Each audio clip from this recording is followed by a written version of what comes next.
Les chiffres sont énormes, mais la réalisation des 55 projets de santé financés à hauteur de 160 milliards de francs CFA entre 2020 et 2022 au Congo ne correspond pas aux résultats attendus. C'est ce qui ressort du 8e rapport de la plateforme Publiez ce que vous payez. Dans ce rapport de plus de 50 pages, la coalition Diffusez ce que vous payez met en lumière des pratiques peu orthodoxes dans l'exécution des différents projets, des résultats très préoccupants pour la société civile, car ils indiquent que seuls 2% des projets ciblés ont été jugés exécutés, contre 51% non exécutés. Sur les 55 projets que nous avons pu scruter,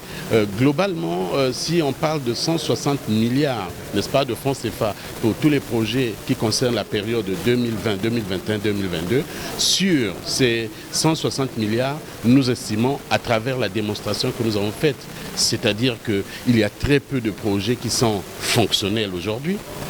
D'accord, et donc à partir de ce moment, nous estimons que ces 160 milliards ne vont pas forcément ou n'ont pas forcément un lien avec les projets réalisés. Nous sommes arrivés à la conclusion selon laquelle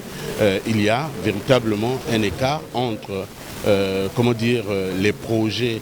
qui sont déclarés avoir été mis en œuvre et les fonds qu'on estime avoir engagés, n'est-ce pas, ou ordonnancé en ce qui concerne l'exécution de ces budgets. Et dans la démonstration qui est faite, il y a des projets qui ne sont pas fonctionnels, il y a des projets qui ne sont pas celles du développement de la santé dans notre pays. Les budgets ne résolvent pas du tout ou pas essentiellement la problématique de la santé dans le pays, compte tenu du fait que les ressources qui sont allouées ne vont pas forcément et effectivement dans la prise en charge des besoins des communautés. Et il faut dire également que c'est notre avis que nous partageons, mais dans le même temps, nous avons interrogé les communautés, nous avons interrogé les populations. Un travail de fourmi réalisé par la coalition, mais aussi buté à plusieurs obstacles. Le budget, c'est une loi,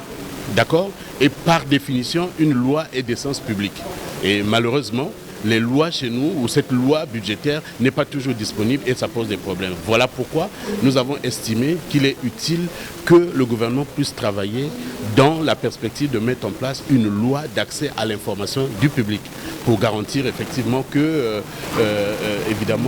cette information-là ne soit pas un secret, d'une part, et d'autre part, le code de transparence et de responsabilité dans la gestion des finances publiques a vocation de pouvoir permettre à l'opinion publique, aux médias, aux journalistes et à tous les citoyens d'accéder à l'information budgétaire. Or, il se trouve que dans la pratique, il y a des soucis. C'est pour cette raison que nous recommandons que des textes d'application soient pris de façon à ce que le code de transparence soit opérationnel.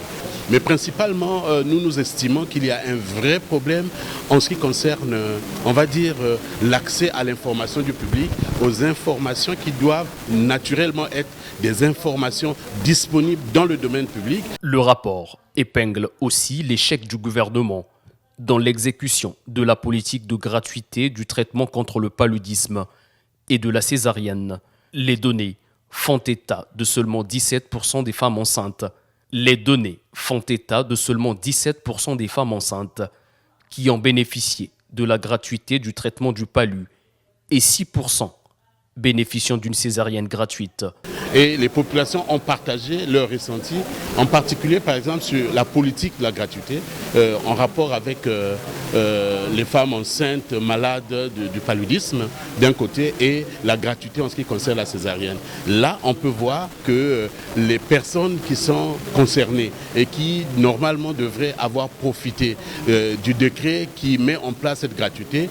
ces personnes qui ont été interrogées en nombre disent entre 75 et 94% qu'elles ne sont pas du tout contentes ni satisfaites de la façon dont la politique est pratiquée, mais beaucoup considèrent d'ailleurs qu'une fois que la gratuité a été décrétée, le paludisme simple et la césarienne sont devenus encore, du point de vue de la prise en charge et du traitement, plus onéreux encore qu'avant la gratuité. Dans les illustrations, le rapport a mis les projecteurs sur les travaux de construction de l'hôpital du plateau centre-ville, construit en 2015, mais resté inutilisé et dégradé au fil des temps,